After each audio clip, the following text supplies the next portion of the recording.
Pennsylvania Derby Day, one of the last tests for the 3-year-old males. Big day at Parx. Let's go.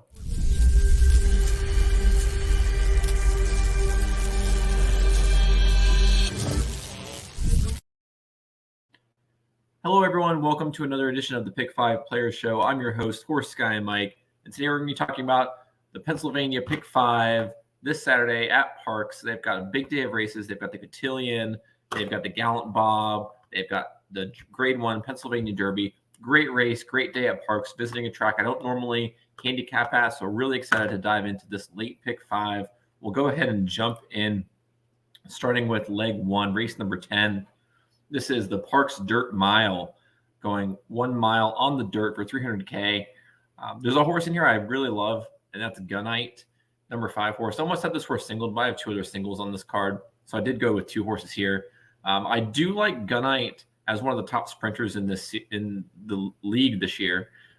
It's a little interesting that he's here going a mile, indicating maybe he's pointing for the Breeders' Cup Dirt Mile instead of the Breeders' Cup Sprint. Same ownership, same trainer as Echo Zulu. So a little interesting there. Maybe Echo Zulu is planning to face the boys in the Breeders' Cup Sprint, and Gunite might be targeting the Dirt Mile. So this acts as kind of a prep for that race instead. So the only reason I'm not singling Gunite here is because of that 2-turn distance. That mile might be a little bit longer than he wants to go. So I am going to include the number 2, Dr. Ardito, who is used to going 2 turns, who is used to going a mile. Last set at Saratoga, went a mile on the dirt there, got a 101 Brisnet, which is very impressive, won by a length and a quarter, compared to Gunite, who got a 104 Brisnet at Saratoga, won by a length and 3/4. So not too far of a difference between the two. Maybe Dr. Ardito has a little bit better distance pedigree and distance experience than Gunite does. So those are the 2 that I'm going to be going with here. I think those are the only 2 worth playing. I don't think anyone else in this field has a shot here. Gunite will be my top choice. Hopefully we can get the upset with the number 2 horse here. But we'll see how Gunite prepares for the rest of the year.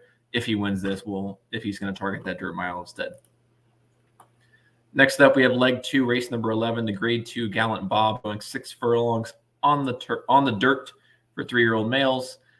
We got a couple of heavy hitters from earlier in the year here in this kind of division.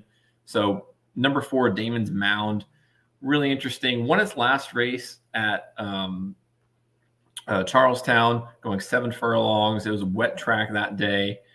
Has kind of been clunking along this year. He was in the Pat Day Mile, which was a good race. He got 9th, so beaten well back, but has bounced back since then. Came back at Churchill in an allowance, got a 94 Brisnet that day. So should do well here. I'm right to his outside, the number 5, Nautical Star, Irad Ortiz, Safi Joseph. First time really stepping into a sprint stakes race. Broke its maiden at 6 furlongs at Oaklawn Park back in February. Ran in the Florida Derby for some reason. First off the trainer switch to Safi Joseph, put him right in the Florida Derby. I think he was kind of just setting up a pace there, thinking maybe he'd get some piece of Fortniter Mage at the end. Didn't really work out. And then came back after a long layoff in August at Gulfstream, won an allowance, 93 Brisnet there. So interesting horse that had success sprinting, stretched out in distance, then went on a layoff, came back off that layoff, won in the slop. So I like him as a sprinter. I think this one has a big shot here. And then moving all the way to the outside, the number 10, Gordian Knight, who won its last race here at Parx, going 6.5 furlongs, got a 92 Brisnet that day, 2 back at Parx, 92 Brisnet that day, another win, coming off of 3 straight wins. So a little bit of a local player here, has a shot, not getting one of the big name jockeys or big name trainers, but looking at a race like this, going to go with the 2 logical choices. Damon's Mount has the most experience here. Nautical Star, a little bit of an unknown coming into his own as a sprinter, and then Gordian Knot as the local play. I am completely going against the number 9 horse, Rivet, who is the favorite here. Going 3 deep, I want to be able to get some level of value out of this. Rivet's good. Last out at Charlestown just didn't fire at all. He is getting Tyler Gaffalione back aboard. 2 back in the Amsterdam at Saratoga. Was beaten well back, got 5th by 21 lengths. 3 back at Ellis Park in that Max Field, had a good race there, and in the Chicklang and the Bachelor, had some good races, but then ever since leaving Oaklawn and Pimlico, just hasn't been able to replicate that. Maybe this is the day where he gets back into form. Early on in the year, he looked to be the top sprinter in the 3-year-old division, but has kind of faltered since then. So I'm going to take my shot against him here. If he wins, maybe he can put up a good performance and be a player or contender in the Breeders' Cup Sprint, but he's going to have to prove it for me. So I'm leaving him off my ticket here, going 3 deep. Next up, we've got race number 12, leg 3, the Grade 2 Cotillion, going 1 mile and a 16th on the dirt for 3-year-old fillies. We've got our best filly in the country here. That's Pretty Mischievous. She's the best filly in this division. She has been all year. Her only second was in that Fairground Oaks where she got caught at the wire by Stiletto. And since then, she's been nothing but great. Won the Kentucky Oaks, won the Acorn, would have lost the test, but that unfortunate accident with Maple Leaf Mel, but that was more of a sprint. I think stretching back in distance. She's better going longer. She's got the style. I'm not going to hold that sprint race against her, even though technically she won due to the disqualification or due to the did not finish of Maple Leaf Mel. So unbeaten, 2-1. Going to be my ice cold single here. I don't think anyone else is even relatively close. I mean, Defining Purpose has had a number of shots this year against some of the big names, and she won the Indiana Oaks, but came back at the Alabama at Saratoga, didn't perform. She had her shot in the Kentucky Oaks, didn't perform. I think her best race was that Grade 1 Ashland at Keeneland before the Oaks, and she just hasn't been able to replicate it since. Hoosier Philly has been completely disappointed the second half of the year. Did very poorly in the Charlestown Oaks, Grade 3. So leaving all these horses off, Stone Cold singling Pretty Mischievous in the third leg. And then basically making it a Stone Cold double here. Leading into leg 4, race number 13, the Grade 1 Pennsylvania Derby, going 1 mile and 16th on the dirt. This is the marquee race, Grade 1 for 3-year-olds. It is almost like the biggest 3-year-old race after the Traverse and the Haskell for this half of the year. We've had some good horses in the past. This field is not anything incredible. You're not getting anyone like Forte or Mage or Arcangelo here. We've got Saudi Crown, who I think is the best of this group by a fair amount. Saudi Crown's last 2 races, he's lost by a nose in both of those. A 106 Brisnet in the Jim Dandy, where he lost to Forte by a nose. A 104 Brisnet in the Dwyer at Belmont, where he lost by a nose. His 2 races before that were back-to-back wins by a combined 6 lengths. So I think Saudi Crown's had some bad luck at the wire. I think this race he's going to get a good setup. He's going to get on the lead. He'll face some pressure here, but there's not any good deep closers where I'm worried about a fast pace up front, setting it up for one of those expert closers. Everyone in here who's good is a front runner, and he's the best front runner of all of them. So I think Saudi Crown's going to get a good setup this time. He's not facing any superstars. His speed figures are better than anyone else here. He's going to get the setup that he needs. I'm going to be singling Saudi Crown. Some other ones that people might talk about, Scotland. He had his shot in the Traverse after winning the Curlin.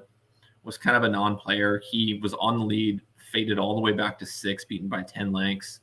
I don't think he's going to get an easier setup here.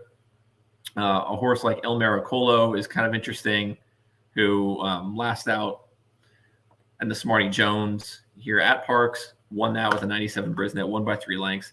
Kind of interesting, but again, likes to be near the lead, and I think Saudi Crown's just a better near the lead horse. And right now doesn't even have a rider assigned yet. Not a sign of a horse that looks like it's going to be, have a good shot to win. So I'm singling Saudi Crown, singling Pretty Mischievous as a Stone Cold double in the middle of my card as we move on to leg number 5. And with leg 5, race number 14, I'm going a little bit deep here. This is a race I really have no interest in handicapping this, and I know we've been fairly light earlier on the card, so could go almost all here. None of these horses really stand out on paper. A lot of the speed figures are in the high 70s, mid to low 80s. So going with those horses, kind of fading those horses who are throwing up 50s and 60s and hasn't really broken into that middle pack. You're not getting any of the big name trainers. You're not getting any of the big name riders. So looking at a 16K claiming race, 16K allowance optional claiming, no one really stands out. Number 1, Comedy Act. Went 6 furlongs, last out of Parx on September 5th, 88 buyer, got second by a head. Pretty good performance there. Race to the outside, buck some, 6-1. 82 last out, 1 by 2 lengths at Parx. So you've got a lot of these horses have experience here at Parx, but there's nothing really to set them apart. I'm going deep here. I went skinny elsewhere, especially in the 2 marquee races where I have very strong opinions. I picked, I believe, 6 of the top choices here. And I wish I could tell you that there was a reason that I picked them and that there was a long shot I really liked. There just isn't. None of these long shots step off the page. I mean, the number 5 horse, Capachica, new trainer, got 86 Brisnet last out here at Parx again, raced at Monmouth before that. So coming off a big win at Parx, that horse has 86 Brisnet, highest speed figure in the field, and you're getting 8-1 on it. So Prime Power has Wicked Sight as the top choice here. Current class goes to Shiro. Average class, the last 3 races, goes to Glory Dia. So whatever you're doing in this last race, I would spread. They have some very strong opinions early on in the card, but nothing stands out to me here. I wish there was a way for me to say, like, yeah, I've got a really good long shot here, but I just can't. And I'm not going to pretend like I do. I went 6 deep here, could go deeper, but I'd never like to pick more than 6 horses for a leg. So we look at this. Here's my card. I'm going to do a $1 base this time. So I believe it's $18. Actually, I think that's $18 for the 50-cent base. If you were to do $1, it'd be up to $36. Nice cheap card. I would more likely than not hammer that double in the middle of Pretty Mischievous over Saudi Crown.